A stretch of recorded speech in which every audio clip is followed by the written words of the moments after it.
샬롬 반갑습니다. 할렐루야. 분당 주신교회 박예스더입니다.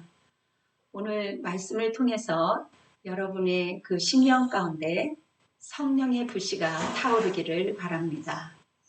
오늘 찬양은 찬양하라 내 영혼아인데요. 제가 이 찬양을 어려울 때마다 시험 받을 때마다 이 찬양을 불렀을 때 굉장히 큰 힘과 위로가 되었습니다. 오늘 이 찬양을 다시 이제 여러분들이 함께 부르면서 저와 여러분이 큰 위로가 되었으면 좋겠습니다. 네, 찬양하라 부르겠습니다.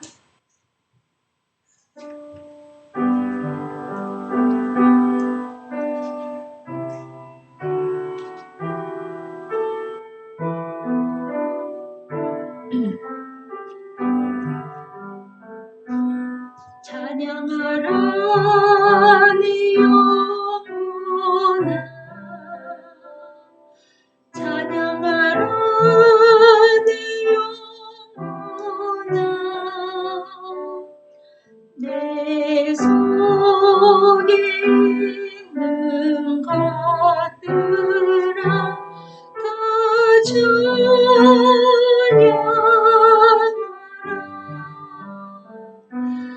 감사하라 내 영혼아 감사하라 내 영혼아 내 속에 있는 것들아 다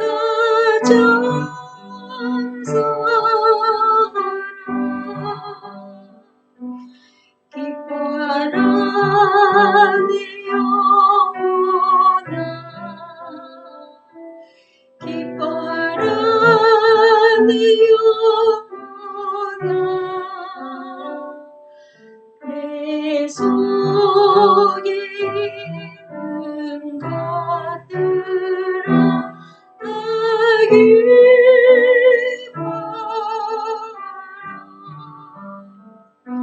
송축하라 내 영혼아 송축하라 내 영혼아 내 속에 있는 것들아 다 송축하라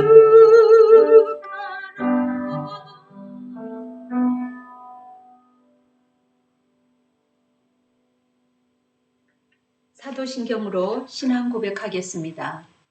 나는 전능하신 아버지 하나님 천지의 창조주를 믿습니다. 나는 그의 유일하신 아들 우리 주 예수 그리스도를 믿습니다. 그는 성령으로 잉태하여 동정녀 마리에게 나시고 본디오 빌라도에게 고난을 받아 십자가에 못 박혀 죽으시고 장사된 지 사흘 만에 죽은 자 가운데서 다시 살아나셨으며 하늘에 오르시어 전능하신 아버지 하나님 우편에 앉아 계시다가 거기로부터 살아있는 자와 죽은 자를 심판하러 오십니다. 나는 성령을 믿으며 거룩한 공교회와 성도의 교제와 죄를 용서받는 것과 몸의 부활과 영생을 믿습니다.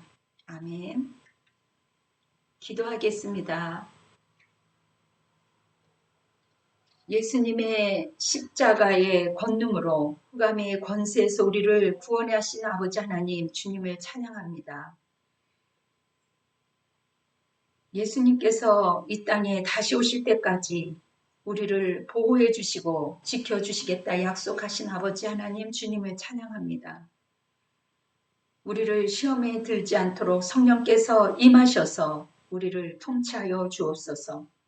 어떠한 환경과 여건과 삶에도 시험을 이기게 하시며 하나님께 영광을 돌리게 허락하여 주시옵소서.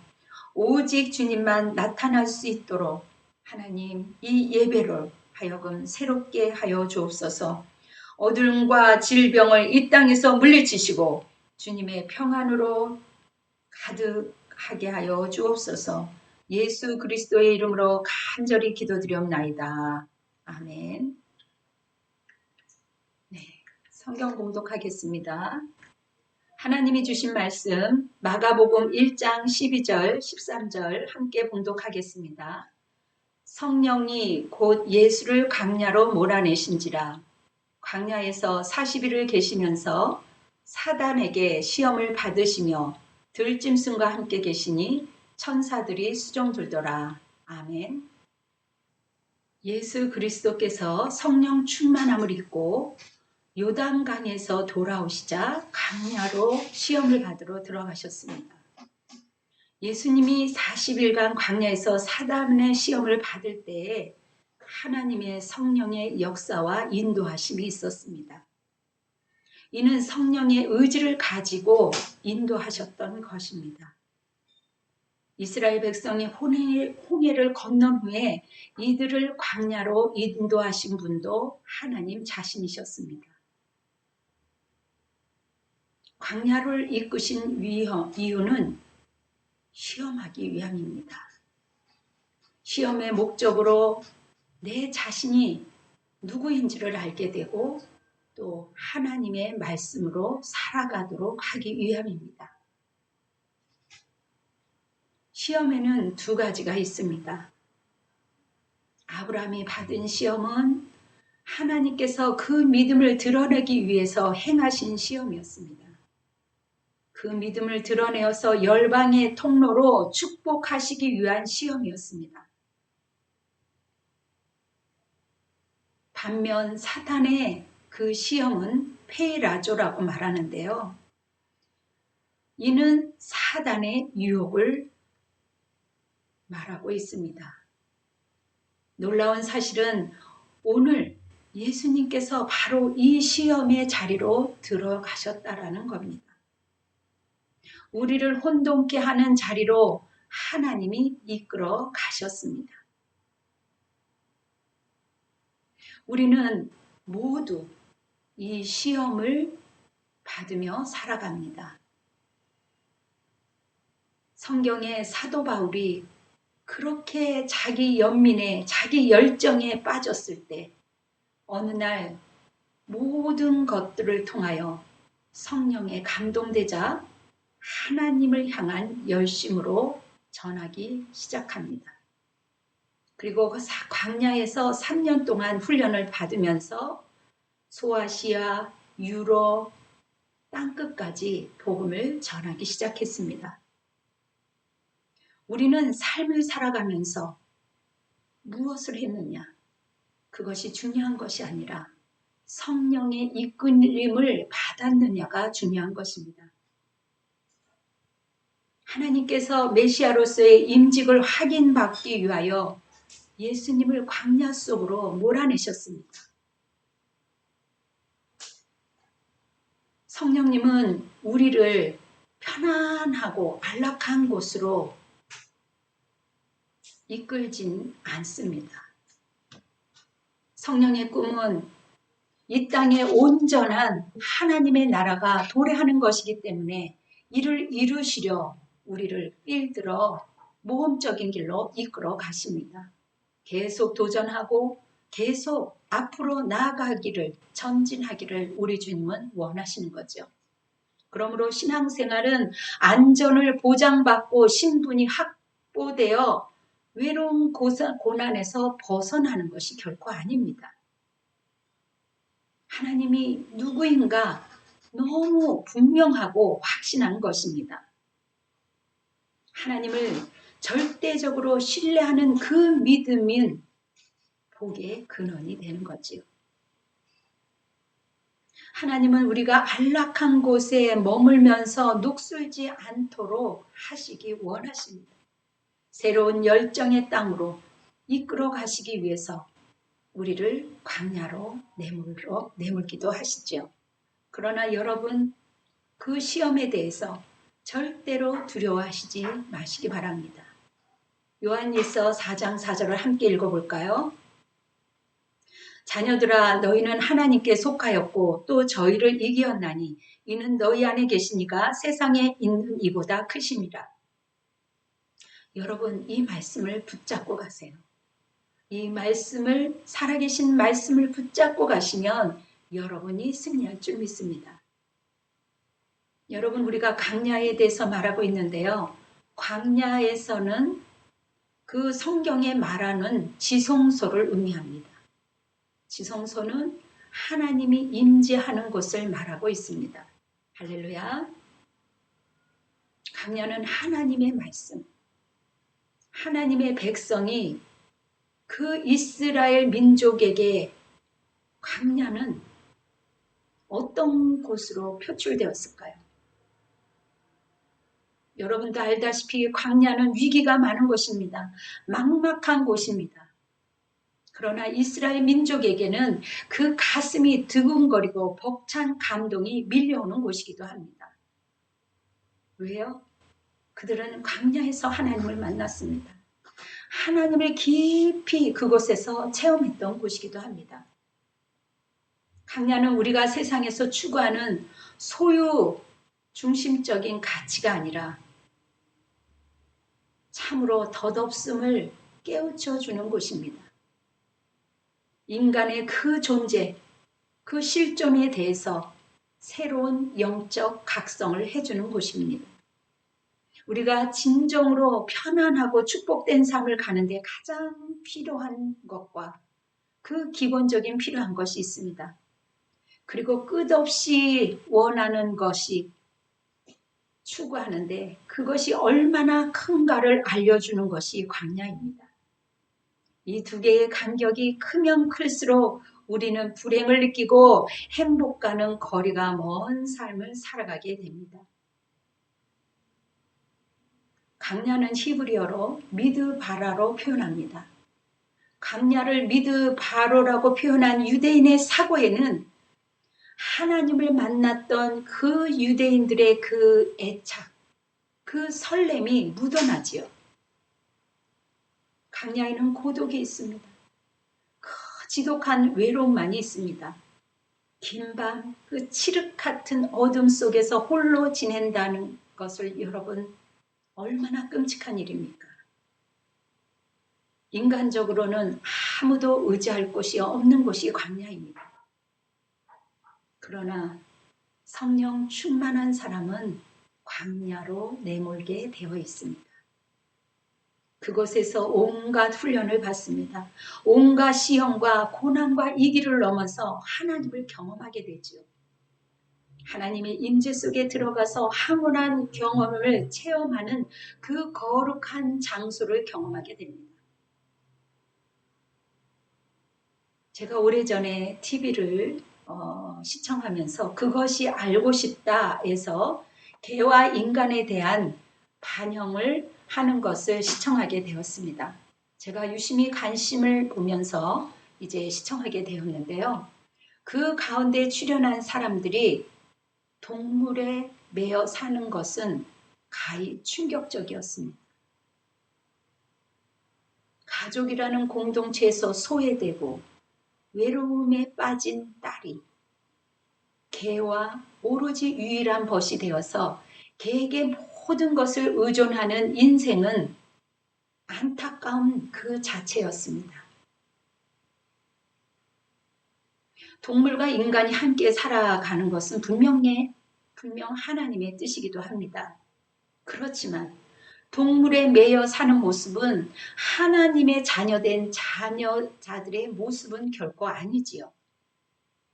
이런 형이하학적인 존재가 아닌데 땅에 매여버린 사람들의 안타까운 모습을 보게 되었습니다. 하나님은 우리를 필드에서 살게 하셨습니다. 사람들과의 관계에서 서로 부딪히며 살면서도 우리는 공동체에 머물러서 어우러져 살아가야 되는 것이지요. 이 시대의 코드 중에 상처를 말합니다. 상처받고 싶지 않으니 그것을 어떻게 극복하기보다는 내가 피하려고 하는 것을 종종 보게 되지요. 차라리 남에게 상처받느니 나 혼자만의 공간에서 조용히 생각하며 살겠다는 것이 그 생각을 넣어주는 것이 사단의 계획입니다.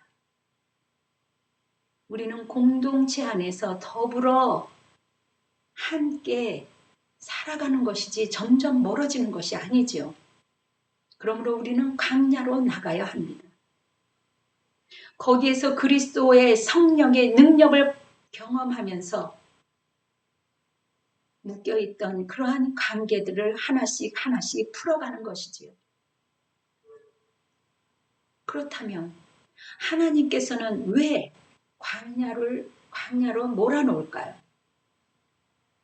저와 여러분에게 겸손하게 하나님을 의지하면서 살라고 광야로 몰아넣는 것이죠. 신명기 8장 16절을 함께 읽어볼까요? 너를 낮추시며 너를 시험하사 마침내 내게 복을 주려 하심이었느니라. 인간이라는 존재는 끝없이 착각하는 존재입니다. 먹을 것이 생기고 몸이 건강해지고 주머니에 돈이 두둑하면 먹고 사는데 부족함이 없으면 사람은 하나님에 대한 간절함이 점점 식어지는 것을 볼 수 있습니다. 물론 다는 그렇지 않지만 그래도 하나님을 의지 않게 되는 거죠. 그런데 삶이 고되면 하나님, 저는 주님 없으면 이 땅에서 결코 살아갈 수 없습니다. 그러한 간절한 고백이 저절로 나오는 것이죠. 그리고 하나님을 더 가까이 하게 됩니다. 그렇기 때문에 우리는 항상 하나님을 의지해야 할 것입니다. 사망의 울타리가 둘러싸이는 그 광야, 그곳에서 들려지는 하나님의 음성을 우리가 들어야 사는 겁니다. 하나님의 말씀을 들어야 하는 겁니다. 여러분의 시험을 통해 갈증이 나는 것은 무엇일까요? 그것은 생명나무에 대한 갈증입니다. 사람들은 이처럼 목마름이 있는 것입니다. 이 모든 욕망의 절정은 예수 그리스도를 향한 갈증입니다. 예수의 생수가 흐르면 점점 생기가 흘러요. 점점 희망이 솟아오릅니다. 기쁨이 솟아오릅니다. 불평불만이 없어지고요. 모든 것을 기도의 응답으로 생각하고 예수 그리스도만을 자랑하게 됩니다. 역으로 우리가 어려운 일을 당할 때 감사하고 찬양하게 되는 거죠. 여러분, 2020년도에 우리가 가야 하는 그 길이 광야의 인생길에서 공중 권세를 잡은 자들이 있다는 것을 여러분들은 알게 될 겁니다. 우리가 눈만 뜨면 그 사방에 절망이 보이고 어두운 얘기가 들리고 힘든 얘기만 들립니다. 그럼에도 불구하고 그 배후에 전능자 하나님이 계획하시고 함께 하시는 것을 여러분들이 잊지 마십시오. 사단이 부정적인 일을 통하여서도 하나님의 놀라운 계획을 갖고 우리를 의지적으로 광야로 이끄십니다. 이스라엘 백성들은 홍해를 건너가면서 광야를 경험하였어요. 메시아임을 선포하는 임직식과 같은 세례 요한의 요단강 세례를 받은 예수님은 광야를 경험하시면서 그 예수님의 놀라운 존재가 드러나는 겁니다. 주님은 그를 보는 이 땅의 백성들이 자신이 누구인지를 알게 하기 위하여 시험을 받으신 거지요. 우리가 그 사람을 잘 알기 위해서는 전방위적으로 테스트를 하는 것을 볼 수 있습니다. 예수님도 육체적으로, 영적으로, 종교적인 시험을 치르게 됩니다. 우리와 똑같은 시험을 받으신 거지요. 야고보서 1장 4절 함께 읽어보겠습니다. 오직 각 사람이 시험을 받는 것은 자기 욕심에 끌려 미혹됨이니 사단은 아무나 시험하지 않습니다. 시험할 요소가 있는 자를 공격하는 것이죠. 각 사람은 자기 소욕에 이끌려 시험을 당하게 되는 겁니다. 만약에 나의 욕심으로 시련이 왔다면 속히 하나님께로 돌이키시기 바랍니다. 하나님께로 돌이키는 자는 지혜로운 자요 복 있는 자입니다. 예수님은 인간의 몸을 입으셨기 때문에 우리처럼 시험의 요소가 있었던 것입니다. 40일을 굶으신 그리스도께서 사단의 첫 시험은 결코 쉬운 것은 아니었어요. 우리 인간은 자기가 품고 있는 대로 보게 되는 겁니다. 자신의 욕망에 따라, 세계관에 따라, 사람의 본성에서, 특히 유대 강야에서 40일 동안 금식하며 굶주려 있을 때 아마도 큰 돌들이 떡으로 보였을 것입니다. 그러한 시험의 요소가 있었을 거예요. 만일 예수님께서 시험이 없었다면 그분과 일정한 거리가 있었을 것입니다.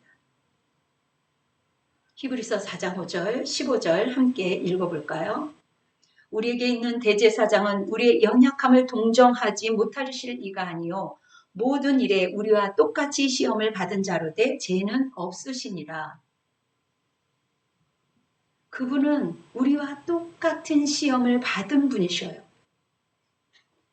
그래서 그분의 그 기도는, 그분의 그 간절한 중보 기도는 공허하지도 않고 또 피상적이지도 않는 거죠.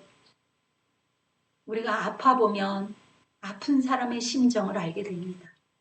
예수님도 똑같이 우리의 모든 문제를 다 경험하셨어요. 그래서 저희들의 아픔과 고통과 시험과 이 모든 것들을 잘 이해하시는 분이십니다. 예수님께서 철저하게 인간이 어떤 존재인가에 대해 인간의 그 자신을 드러내시기 위한 시험 그 자체였습니다. 이 시험에서 세상에 있는 모든 육신의 정욕과 안목의 정욕과 이생의 자랑, 이 모든 것이 주님께 집중되어 있어요. 사단은요, 전혀 불가능한 것으로 우리를 시험하지 않습니다. 자신이 가진 모든 것을 총동원해서 어찌하든 메시아의 사역을 막기 위해 최선의 노력을 가하고 있는 것입니다. 저와 여러분들이 하나님의 일을 하면서 사단의 공격에 부딪힐 수밖에 없어요. 우리가 이것을 피하면 자연적으로 영적인 침체가 오게 됩니다. 영적인 노예가 될 수밖에 없죠. 그러므로 우리는 피하지 말고 맞서야 할 것입니다. 주님은 온전히 직접 경험하시면서 우리의 죄가 하나님께 상달되도록 우리와 같이 되셨습니다. 할렐루야. 첫 번째 시험입니다.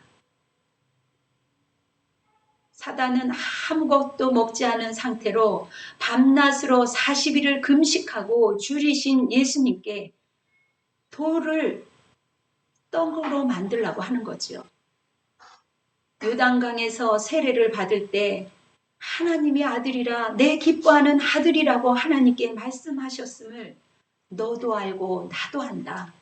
하나님의 아들인데 이 돌을 가지고 떡으로 만들면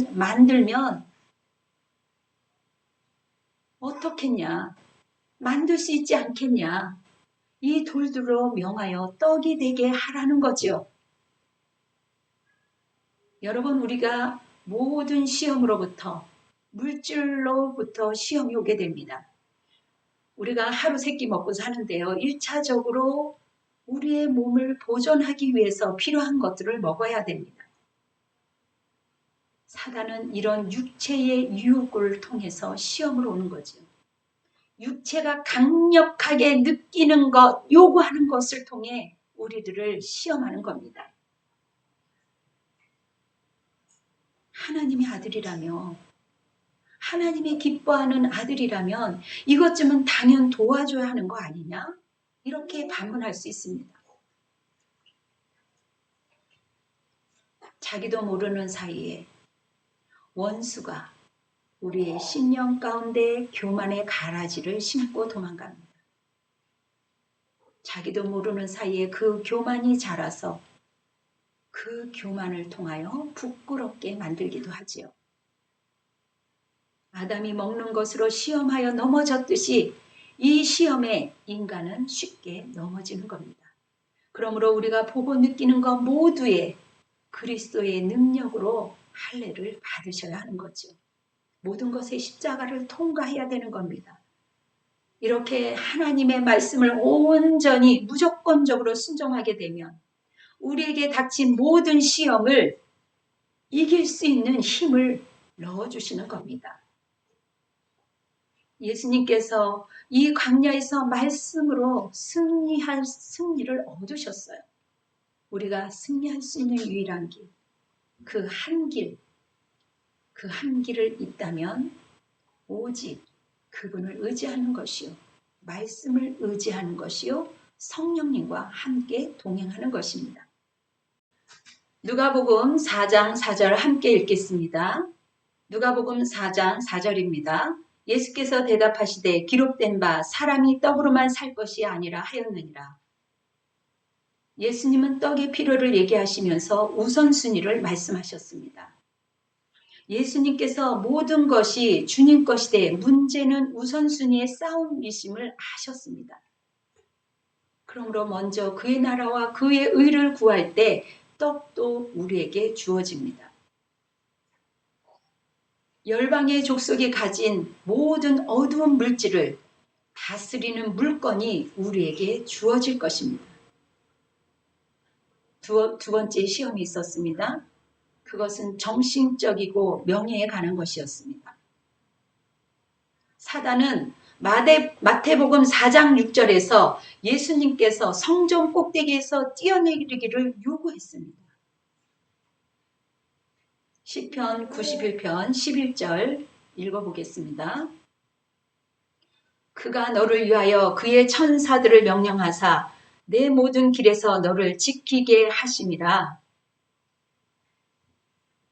어둠은 능력을 과시하도록 엉뚱한 상황으로 만들어갑니다. 우리가 하나님의 의도를 모르면 어둠에 사로잡히고 시험에 넘어가지요. 하나님이 지켜주실 거야. 하나님을 시험하는 경우가 종종 있습니다. 때로는 우리가 자각해야 됩니다. 믿음이라는 이름으로 이웃을 배려하지 않을 수도 있습니다. 성전 꼭대기에서 떨어지면 모든 사람이 보며 주목하게 되겠지요. 만일 예수님께서 떨어지신다고 가정해 봅시다. 그러면 천사가 와서 죽지 않게 보호했다고 가정해 봐요. 그러면 하나님의 아들됨이 드러나면서 모든 사람들이 존경하는 인기인이 되지 않았겠어요?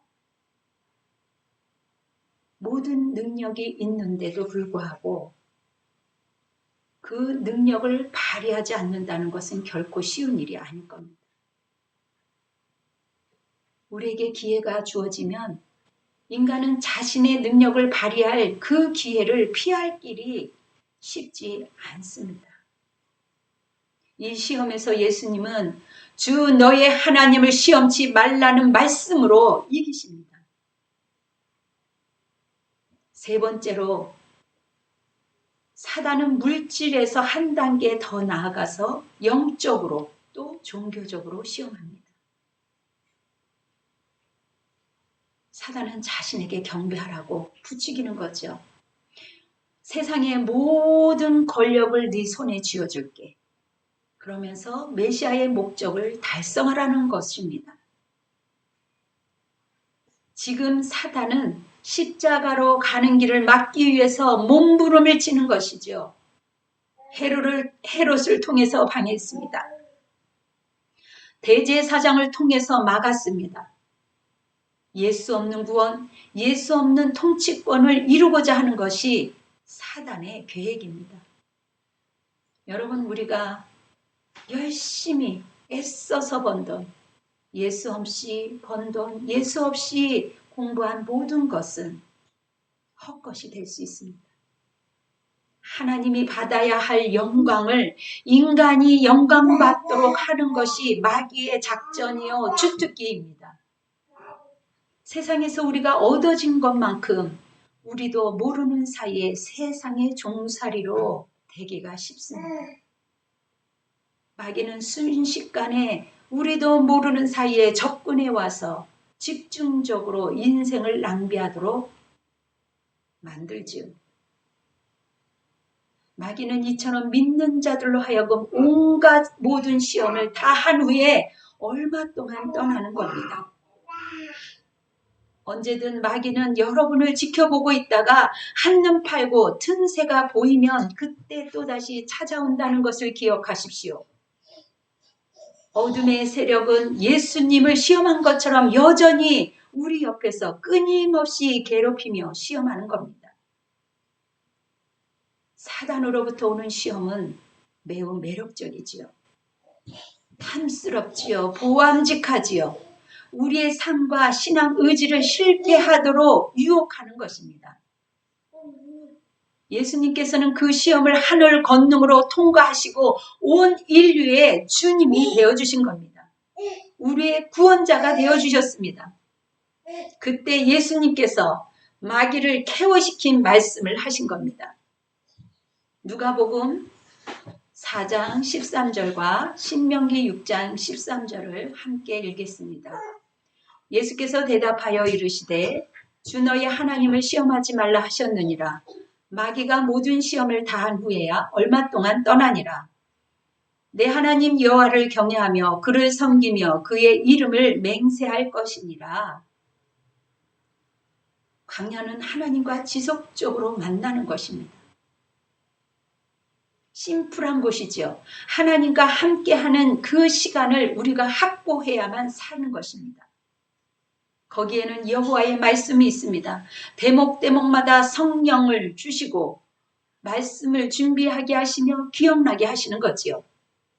여러분, 우리에게 시험하는 자를 우리는 대적해야 합니다. 말씀의 검을 가지고 말씀의 검을 들고 광야를 행진하십시오. 주님의 말씀은 내 발의 등이요 나의 길의 빛이어서 주님께 간구하는 자에게 언제나 말씀으로 사랑으로 인도하십니다. 말씀으로부터 강야를 시작하며 말씀으로 승리하도록 저와 여러분을 도와주시는 겁니다. 성경의 아담은 자신의 정욕 때문에 하나님의 말씀을 거역했어요. 그리고 시험에 빠지게 됩니다. 그 결과 모든 인류와 모든 사람들이 죽게 되었죠. 그런데 두 번째 아담 예수 그리스도, 그분은 말씀으로, 하나님의 말씀으로 물리치셨습니다. 예수님은 자기 언어를 쓰지 않으시고 오직 들은 말은 말씀하신 거지요. 여러분, 우리가 광야의 터널에서 시험과 역경을 이기려면 우리가 어떻게 해야 할까요? 시험과 역경을 이길 수 있는 그러한 훈련이 필요합니다. 습관이 필요한 거지요. 여러분, 시험과 역경 가운데 참된 자유를 누릴 수 있는 비결은 하나님의 아들이 그 생명이 우리 안에서 드러나기를 간절히 원하는 것입니다. 어떠한 시험과 역경이 있더라도 하나님, 오늘 이 시험을 통해서 주님께 순종하는 그 기쁨을 제가 누리겠습니다. 주님, 이 시험을 속히 통과할 수 있도록 내가 순종하겠습니다. 그렇게 하나님께 간절히 기도할 때 곧바로 성령 하나님께서 저와 여러분의 마음을 주장하게 되는 것이죠. 우리의 삶을 통해서, 여러분의 삶을 통해서 하나님을 영화롭게 하고 하나님을 기쁘게 하게 하시기를 간절히 원하시는 원하시는 겁니다. 하나님의 생명을 온전히 드러내게 하실 겁니다. 여러분, 우리가 때로는 힘들면 부모에게 다투기도 하지요. 그것은 부모님을 근심하게 하는 겁니다. 우리가 때로는 시험이 온다고 해서 하나님과 싸우려고 합니다. 하나님과 다투려고 합니다. 그것은 성령님을 근심케 하는 것입니다. 우리가 모든 상황들을 하나님의 아들이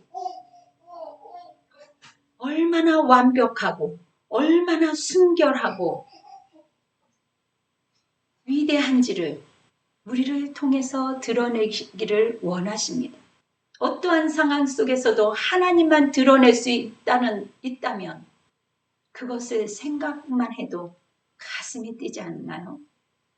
하나님의 말씀이 살아 움직이기 때문입니다. 시편 18편 29편과 베드로전서 4장 12절을 함께 봉독하겠습니다. 내가 하나님을 의지하고 담을 뛰어넘나이다. 너희를 연단하려고 오늘 불시험을 이상한 일을 당하는 것 같이 이상히 여기지 말라. 인생의 역경과 고난은 하나님이 우리를 통해서 일하시기를 위함입니다. 하나님을 드러내기 위한 거지요. 우리는 내 마음대로 하나님을 명령하기 위해 존재하는 것은 아닙니다. 하나님이 원하는 대로 순종하며 우리를 통해서 일하시도록 그 일을 통해 하나님께 영광 돌리기 위해 존재하는 겁니다. 삶의 변화는 그 우선순위가 바뀔 때에 이루어지는 것이죠.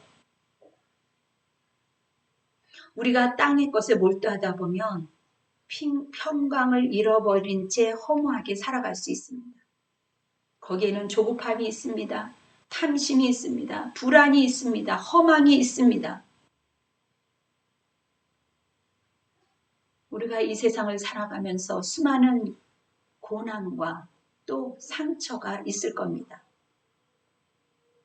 그 파헤친 그 심령의 그 운동이 하나님의 사랑으로 하나님의 말씀으로 채우시며 승리케 되시기를 축원합니다.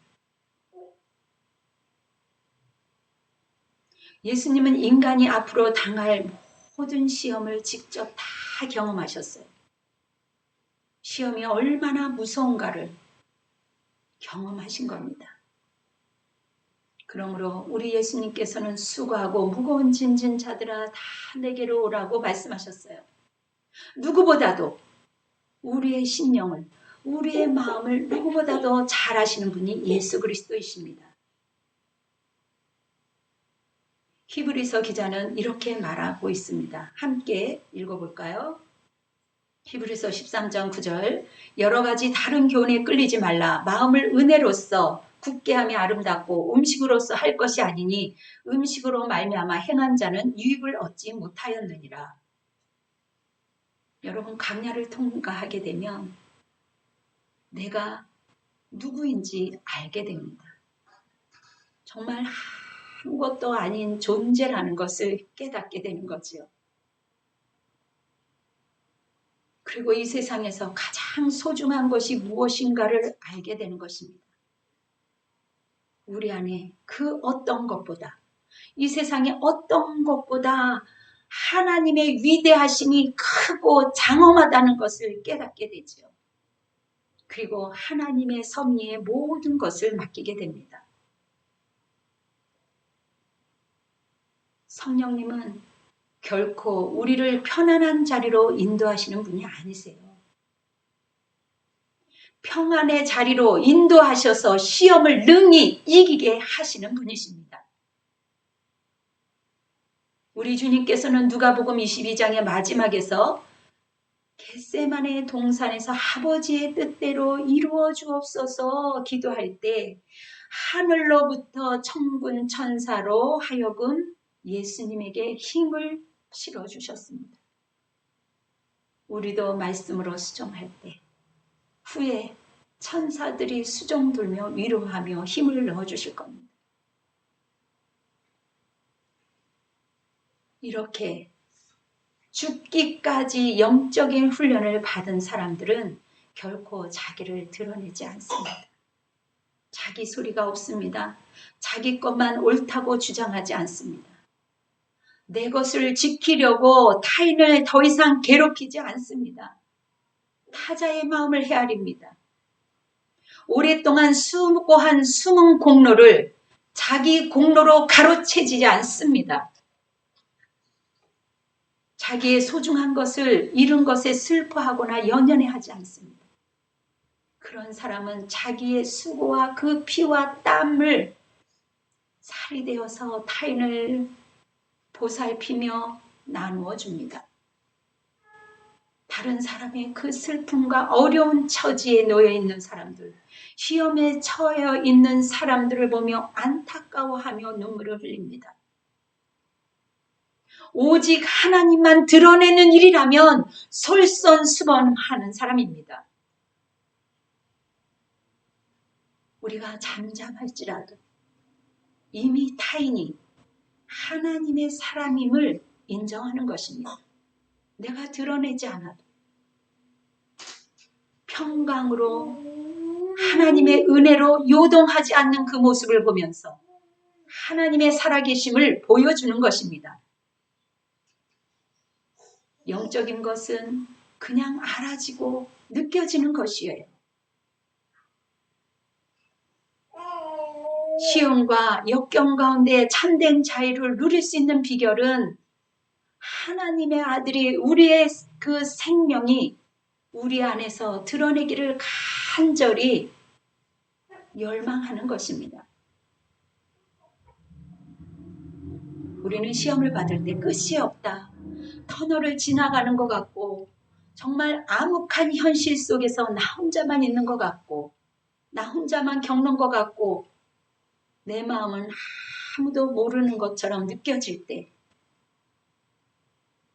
그리고 이 모든 시험을 겪고 이기셨던 그 예수님의 고통을 생각하면서 그 예수님을 기억하면서 누구보다도 심지어 나 자신보다도 나를 너무나도 잘 아시는 그 하나님이 너무너무 고맙고 감사하게 느껴지는 거죠. 그분이 그 좋으신 하나님이 우리 곁에 계시는 겁니다. 하나님의 장엄한 위대함에 비하면 나는 너무나도 작게 느껴져요. 그렇지만 하나님이 함께하는 그 찬란한 아름다움을 함께 느끼는 겁니다. 여전히 설렘이 있어요. 여전히 하나님의 심장으로 맥박이 뛰는 겁니다. 그 하나님이 너무 좋아서 잠을 설칠 때가 종종 있게 되죠. 시편 148편 함께 읽어볼까요? 여호와의 이름을 찬양할지어다. 그의 이름이 홀로 높으시며 그의 영광이 땅과 하늘 위에 뛰어나심이로다. 여러분 찬양이 있습니다. 최후 승리를 얻기까지 주의 십자가 사랑하리. 여러분 이 찬양의 고백처럼 하나님만 따르시기를 바랍니다. 여러분이 그 말씀만 의지하면 모든 싸움에서 이기게 하신 하나님, 이미 다 이루어 놓으신 그 하나님이 저와 여러분을 도와주실 것입니다. 우리 주님은 말씀이 육신이 되어서 인카네이션, 성육신으로 오신 것을 우리에게 보여주셨습니다. 하나님의 아들임을 우리에게 보여주셨습니다. 인간으로 오신 것을 보여주셨습니다. 그러므로 여러분 기억하십시오. 우리가 그리스도 안에 있으면 승리하는 것입니다. 우리가 이 모든 시험을 파도 따듯이 겪고 통과한 사람은 진짜 하나님의 심정을 이해합니다.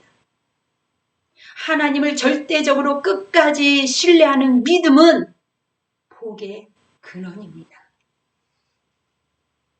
우리가 지탱하고 그 시험이 오면 버티기가 어렵지만 끝까지 믿음을 가지고 견디는 사람은 시험 이후에 복이 오는 겁니다. 그래도 어떤 사람은 복도 싫으니 이 고난을 거두어 주세요 할 수 있어요. 그러나 시험을 겪는 상황에서 역설적으로 하나님 이 시험을 순종하며 기쁨으로 제가 순종하겠습니다. 기쁨과 찬양으로 올려드릴 때에 거기에서 오는 축복은 진짜 하나님의 축복입니다. 우리는 아무리 어려운 시험이 닥쳐온다 할지라도 여전히 고난이 일상화된 것처럼 보일지라도 그리스도의 그 고귀한 향기와 그 은혜의 사랑은 변함이 없는 것입니다. 이제 앞으로 알맹이 신자들만 남지 않을까 그런 이야기를 나누었습니다.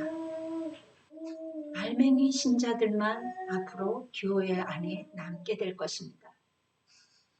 사랑하는 여러분, 고난은 영광의 길이요 하나님께 반응하는 것입니다.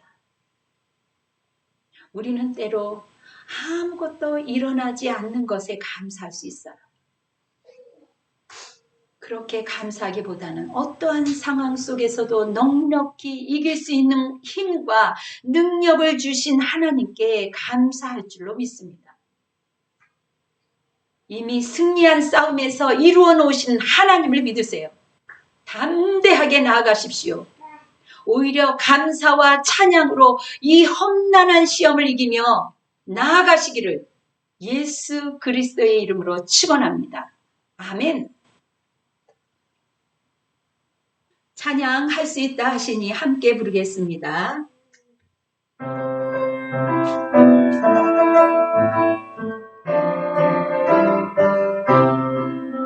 할 수 있다 하시니 나를 불러주니 의심 말라 하시고 물결이 하시니 할 수 있다 하신 주 할 수 있다 하신 주 믿음만이 능력이라 하시니 믿음만이 능력이라 하시니 할 수 있다 하시니 나의 능력주는 나를 바라보시고 능력 준다 하시니 할 수 있다 하신 주 할 수 있다 하신 주 사랑만이 능력이라 하시니 사랑만이 능력이라 하시니 있다 하시니 나의 능력 주니 주저 말라 하시고 십자가를 지하시니 할 수 있다 하신 주 할 수 있다 하신 주 희생만이 능력이라 하시니 희생만이 능력이라 하시니 수 있다 하시니 나의 능력 주 하나님 다시 말라 하시고 기도하라 하시니 할 수 있다 하신 주 할 수 있다 하신 주 기도만이 능력이라 하시니 기도만이